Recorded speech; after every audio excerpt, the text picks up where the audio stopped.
अंतिम श्रृंखला सीरीज। विषय शैक्षिक मूल्यांकन, क्रियात्मक शोध एवं नवाचार। भाग 1:50 वस्तुनिष्ठ बहुविकल्पी प्रश्न MCQ। 1। मूल्यांकन का संज्ञानात्मक पक्ष संबंधित है। ए ज्ञान से, बी बोध से, सी अनुप्रयोग से, डी उपर्युक्त सभी से। उत्तर डी उपर्युक्त सभी से। ये प्रश्न Q4 2017 से लिया गया और सबसे महत्वपूर्ण है। 2। ज्ञान, बोध व अनुप्रयोग का संबंध मूल्यांकन के किस पक्ष से है? ए भावात्मक पक्ष, बी कौशलात्मक पक्ष, सी नैतिक पक्ष, डी संज्ञानात्मक पक्ष। उत्तर डी थ्रू संज्ञानात्मक पक्ष। 3। छात्रों की रुचियों, संवेगों और मनोवृत्तियों से संबंधित मूल्यांकन का पक्ष कहलाता है। ए ज्ञानात्मक पक्ष, बी भावात्मक पक्ष, सी कौशलात्मक पक्ष, डी उपरोक्त में से कोई नहीं। उत्तर बी भावात्मक पक्ष। 4। बचाव निदान का उच्चतम स्तर है, यह कथन किसका है? ए क्रॉनबैक का, बी मेरे का, सी टीपी नन का, डी रॉस का। उत्तर डी रॉस का। 5। शैक्षिक क्षेत्र में क्रियात्मक अनुसंधान का प्रयोग किसने किया था? ए स्किनर ने, बी रायबर्न ने, सी गुडवरे ने, डी स्टीफन एम कोरे ने। उत्तर डी स्टीफन एम कोरे। 6। ब्लूप्रिंट का संबंध किससे है? ए क्रियात्मक शोध से, बी नवाचार से, सी उपचारात्मक शिक्षण से, डी प्रश्नपत्र निर्माण से। उत्तर डी प्रश्नपत्र निर्माण से। 7। मापन होता है। ए गुणात्मक, बी मात्रात्मक, सी तुलनात्मक, डी उपरोक्त सभी। उत्तर बी मात्रात्मक। 8। व्यक्तित्व के सभी पक्षों का मूल्यांकन किसके द्वारा किया जाता है? ए सतत मूल्यांकन द्वारा, बी दक्षता आधारित मूल्यांकन द्वारा, सी व्यापक मूल्यांकन द्वारा, डी इकाई मूल्यांकन द्वारा। उत्तर व्यापक मूल्यांकन द्वारा। 9। छात्रों की त्रुटियों को ज्ञान होने पर उन्हें दूर करने के लिए किया जाने वाला शिक्षण कहलाता है। ए निदानात्मक शिक्षण, बी नवाचारी शिक्षण, सी उपचारात्मक शिक्षण, डी कौशल आधारित शिक्षण। उत्तर सी उपचारात्मक शिक्षण। 10। क्रियात्मक शोध का मुख्य उद्देश्य क्या है? ए मौलिक सिद्धांतों का प्रतिपादन, बी ऐतिहासिक तथ्यों की खोज, सी विद्यालय एवं शिक्षण की समस्याओं का समाधान, डी साहित्य की समीक्षा। उत्तर डेट्रा सी विद्यालय एवं शिक्षण की समस्याओं का समाधान। 11। क्रियात्मक शोध का अंतिम चरण कौन सा होता है? ए परिकल्पना निर्माण, बी प्रदत्त विश्लेषण, सी निष्कर्ष, डी समस्या का चयन। उत्तर ईश्वर सी निष्कर्ष। 12। शैक्षिक नवाचार का तात्पर्य क्या है? ए अधिगम प्रक्रिया में नवाचार, बी शिक्षण विधि में नवाचार, सी उपर्युक्त दोनों, डी उपरोक्त में से कोई नहीं। उत्तर सी उपर्युक्त दोनों। 13। ब्लूम के अनुसार ज्ञानात्मक पक्ष के कितने सोपान स्तर हैं? ए 3, बी 4, सी 5, डी 6। उत्तर डी 6। 6। 14। मूल्यांकन प्रक्रिया का केंद्र बिंदु कौन होता है? ए शिक्षक, बी विद्यालय, सी प्रधानाचार्य, डी विद्यार्थी। उत्तर एचर डी विद्यार्थी। 15। निर्माणात्मक रचनात्मक मूल्यांकन का मुख्य उद्देश्य क्या है? ए छात्रों को अगली कक्षा में डालना, बी सीखने में आने वाली कठिनाइयों को समझना, सी कक्षा में सहयोग देने के गुण को बढ़ाना, डी सुरक्षित किए गए अंकों के आधार पर निर्णय लेना। उत्तर बी सीखने में आने वाली कठिनाइयों को समझना। 16। मूल्यांकन मापन से अलग है क्योंकि ये कैसी प्रक्रिया है? ए मात्रात्मक न्याय की प्रक्रिया, बी निर्णय लेने की व्यापक प्रक्रिया, सी गुणात्मक न्याय की प्रक्रिया, डी सुरक्षित किए गए अंकों के आधार पर निर्णय लेना। उत्तर बट बी निर्णय लेने की व्यापक प्रक्रिया। 17। निम्नलिखित में कौन सा वस्तुनिष्ठ प्रकार का प्रश्न है? ए निबंध लेखन, बी दीर्घ उत्तरीय प्रश्न, सी अति लघु उत्तरीय प्रश्न, डी बहुविकल्पीय प्रश्न। उत्तर डी बहुविकल्पीय प्रश्न। 18। रीता ने गणित में 60 अंक प्राप्त किए हैं। 60 अंक का प्राप्त करना क्या कहलाता है? ए मूल्यांकन, बी परीक्षण, सी उपलब्धि, डी मापन। उत्तर डी मापन। 19। व्यवस्थापन ऑर्गेनाइजेशन किस पक्ष का उद्देश्य है? ए ज्ञानात्मक, बी भावात्मक पक्ष, सी क्रियात्मक, डी उपरोक्त सभी। उत्तरीश बी भावात्मक पक्ष। 20। किस प्रकार के शोध में स्थानीय एवं तात्कालिक समस्याओं का अध्ययन किया जाता है? ए मौलिक शोध, बी ऐतिहासिक शोध, सी क्रियात्मक अनुसंधान, डी वैज्ञानिक शोध। उत्तर सी क्रियात्मक अनुसंधान। 21। एक उत्तम परीक्षण की विशेषता कौन सी नहीं है? ए वैधता, बी विश्वसनीयता, सी वस्तुनिष्ठता, डी आत्मनिष्ठता। उत्तर एच डी आत्मनिष्ठता। 22। बालक एक ऐसी पुस्तक है जिसका अध्ययन आद्योपांत शिक्षक कक्ष में करता है। ये कथन किसका है? ए प्लेटो, बी अरस्तु, सी रॉस, डी रूसो। उत्तर डी रूसो। 23। सतत एवं व्यापक मूल्यांकन सीसीई का आरंभ कब हुआ? ए 2008, बी 2009, सीबीएसई, सी 2010, डी 2011। उत्तर बी 2009 सीबीएसई। 24। उपचारात्मक शिक्षण में प्रमुख रूप से चयन किसका किया जाता है? ए शिक्षण नीतियों एवं युक्तियों का, बी उपचारात्मक तकनीकों का, सी प्रश्नोत्तर विधि का, डी पाठ्यक्रम संशोधन का। उत्तर बी उपचारात्मक तकनीकों का। 25। निदानात्मक परीक्षण का उद्देश्य क्या है? ए अगली कक्षा में पदोन्नत करना, बी छात्रों की कमजोरियों के कारणों का पता लगाना, सी अंकों का निर्धारण करना, डी शैक्षिक नवाचारों का प्रयोग करना। उत्तर बी छात्रों की कमजोरियों के कारणों का पता लगाना। 26। ज्ञानात्मक पक्ष का सबसे निम्न स्तर कौन सा है? ए बोध, बी अनुप्रयोग, सी ज्ञान, डी विश्लेषण। उत्तर सी ज्ञान। 27। वस्तुनिष्ठ प्रश्नों की मुख्य विशेषता क्या है? ए उत्तर लंबा होता है, बी अंकन में समय लगता है, सी एक ही निश्चित उत्तर होना, डी विचारोत्तेजक होते हैं। उत्तर विटामिन D3, एक ही निश्चित उत्तर होना। 28। मौखिक अभिव्यक्ति के साधन कौन से हैं? ए वाद विवाद, बी विचार विमर्श, सी कहानी कविता सुनाना, डी उपर्युक्त सभी। उत्तर डी उपर्युक्त सभी। 29। मूल्यांकन है ए गुणात्मक प्रक्रिया, बी मात्रात्मक प्रक्रिया, सी गुणात्मक व मात्रात्मक दोनों प्रक्रिया, डी इनमें से कोई नहीं। उत्तर सी गुणात्मक व मात्रात्मक दोनों प्रक्रिया। 30। मापन का सबसे निम्न स्तर कौन सा है? ए अंतराल स्तर, बी क्रमित स्तर, सी अनुपात स्तर, डी नामित स्तर। उत्तर डी नामित स्तर। 31। किस प्रकार के परीक्षण में अंकन में व्यक्तिनिष्ठता अधिक होती है? ए वस्तुनिष्ठ परीक्षण, बी निबंधात्मक परीक्षण, सी प्रायोगिक परीक्षण, डी मौखिक परीक्षण। उत्तर बी निबंधात्मक परीक्षण। 32। शैक्षिक उद्देश्यों के अंग क्या हैं? ए बालक, बी समाज, सी विषय वस्तु, डी उपर्युक्त सभी। उत्तर डी उपर्युक्त सभी। 33। प्रायोगिक मूल्यांकन किसमें होता है? ए इतिहास और नागरिक शास्त्र में, बी दर्शन शास्त्र में, सी विज्ञान, भूगोल और कृषि में, डी इनमें से सभी में। उत्तर सी विज्ञान, भूगोल और कृषि में। 34। योगात्मक मूल्यांकन समेटिव इवैल्यूएशन कब किया जाता है? ए शिक्षण के दौरान, बी सत्र के अंत में, सी बच्चों के प्रारंभिक ज्ञान हेतु, डी प्रतिदिन। उत्तर बी सत्र के अंत में। 35। वह नवाचार जिसके द्वारा नवीनतम तकनीक को विद्यालय में पहुंचाया जाता है कहलाता है? ए उत्पाद नवाचार, बी तकनीकी नवाचार, सी सांस्कृतिक नवाचार, डी संरचनात्मक नवाचार। उत्तर बी तकनीकी नवाचार। 36।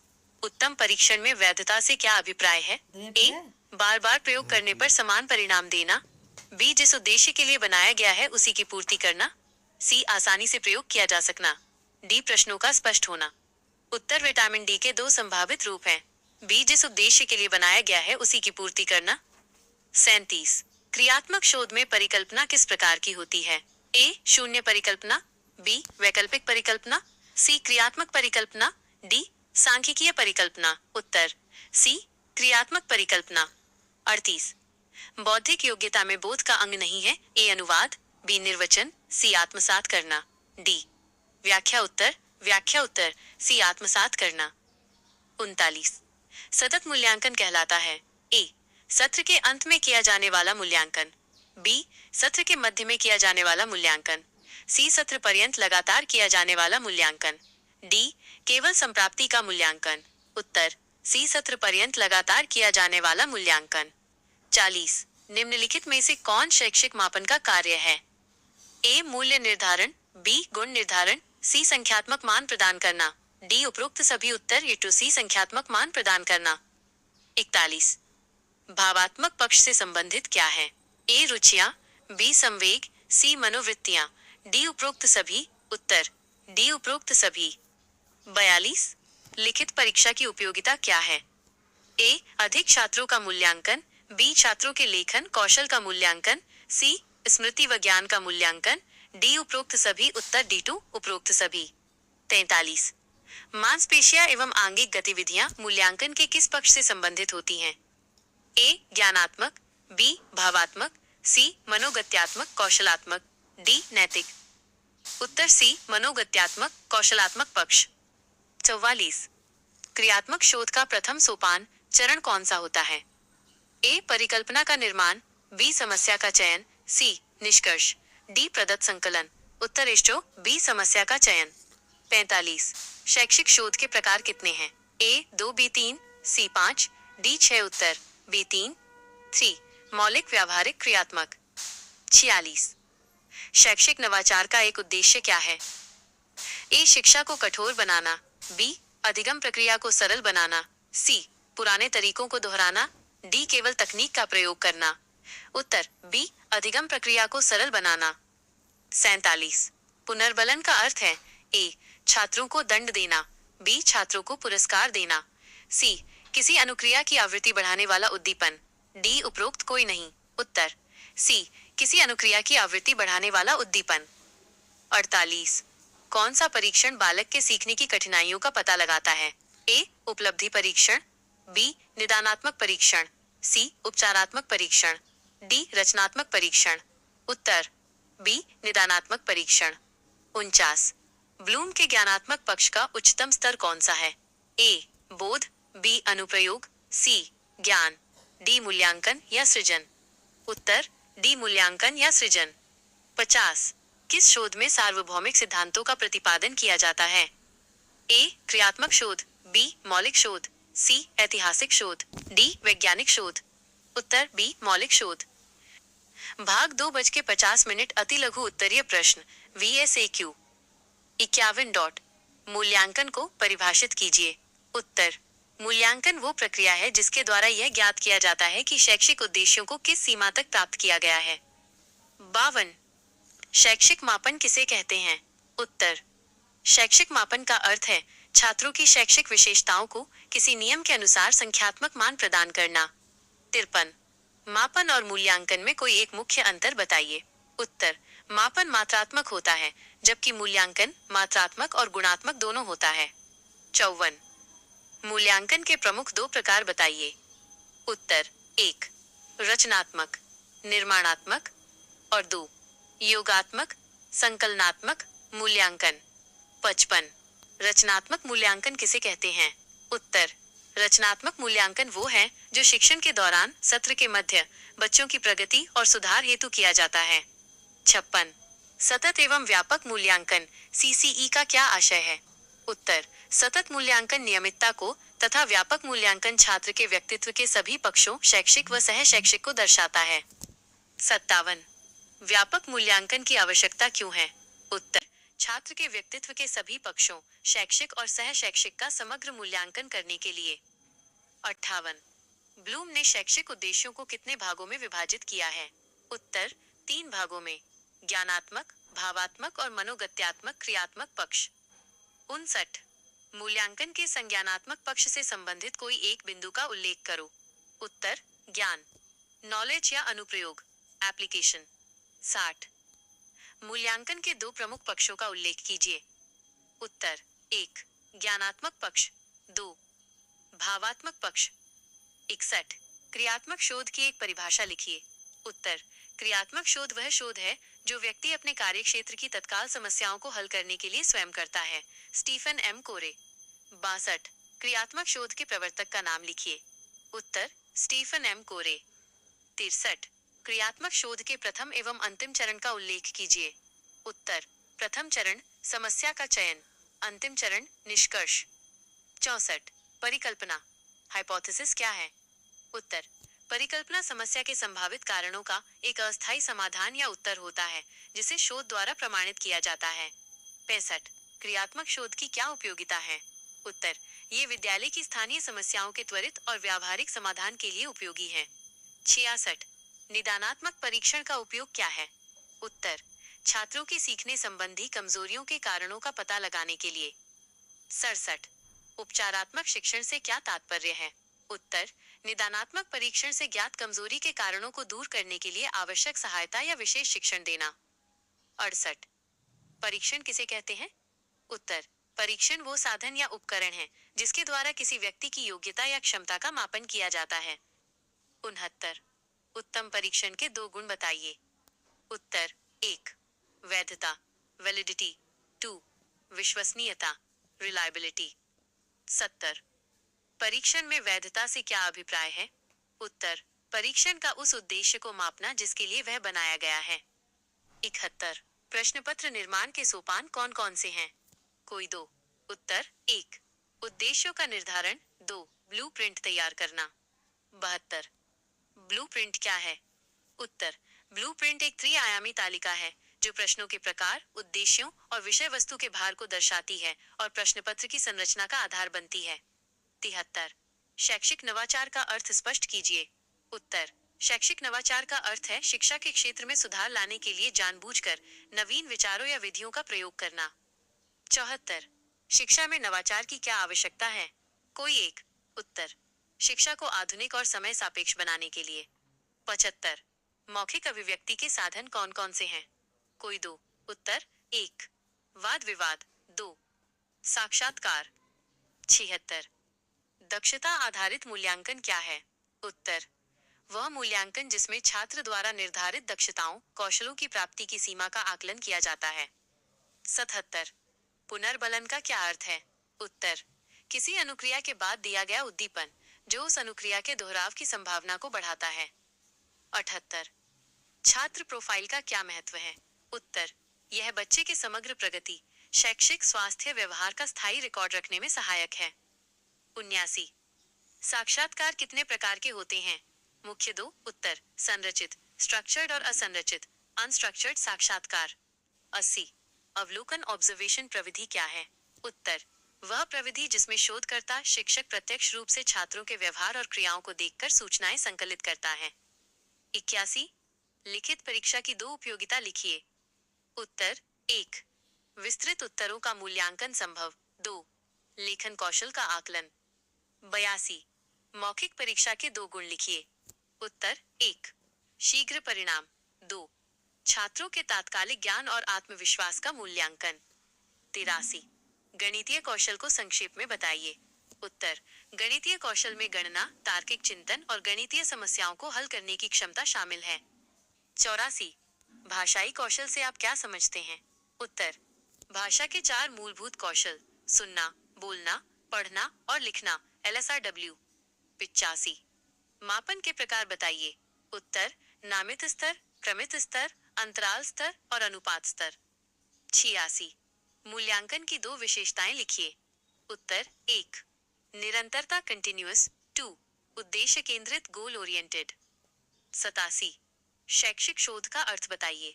उत्तर, शिक्षा के क्षेत्र में ज्ञान की खोज या समस्या के समाधान के लिए एक व्यवस्थित, वैज्ञानिक और नियंत्रित प्रक्रिया। 88। सामुदायिक सहभागिता से क्या तात्पर्य है? उत्तर, विद्यालय के विकास, प्रबंधन और शिक्षण सुधार में स्थानीय समुदाय की सक्रिय भागीदारी। 89। मांसपेशियां एवं आंगिक गतिविधियां मूल्यांकन के किस पक्ष से संबंधित होती हैं? उत्तर, मनोगत्यात्मक क्रियात्मक पक्ष से। 90। एक अच्छे उपकरण परीक्षण प्रश्नावली की क्या विशेषताएं होती हैं? कोई दो उत्तर। 1, वस्तुनिष्ठता। 2, व्यावहारिकता। 91। शैक्षिक प्रशासन में मूल्यांकन का महत्व बताइए। उत्तर, ये शैक्षिक नीतियों और कार्यक्रमों की प्रभावशीलता का आकलन करने में मदद करता है। 92। निर्माणात्मक एवं योगात्मक मूल्यांकन के दो अंतर लिखिए। उत्तर, निर्माणात्मक मूल्यांकन सुधार के लिए होता है, जबकि योगात्मक मूल्यांकन प्रमाणीकरण, ग्रेडिंग के लिए होता है। 93। भावात्मक पक्ष से संबंधित कोई एक उद्देश्य बताइए। उत्तर, मूल्य निर्धारण, वैल्यूइंग या चरित्र निर्माण, कैरेक्टराइजेशन। 94। शिक्षण प्रक्रिया की दृष्टि से संज्ञानात्मक पक्ष के स्तर कौन से हैं? कोई दो। उत्तर, ज्ञान और बोध। 95। न्यायदर्श सैंपलिंग से आप क्या समझते हैं? उत्तर, किसी बड़ी जनसंख्या में से चुना गया वो छोटा प्रतिनिधि समूह जिस पर शोध किया जाता है। 96। उपचारात्मक शिक्षण की एक उपयोगिता बताइए। उत्तर, छात्रों की व्यक्तिगत शैक्षिक कठिनाइयों को दूर करना। 97। अच्छे प्रश्नों की दो प्रमुख विशेषताएं बताइए। उत्तर, 1, स्पष्टता। 2, विश्वसनीयता। 98। योगात्मक मूल्यांकन का एक उदाहरण दीजिए।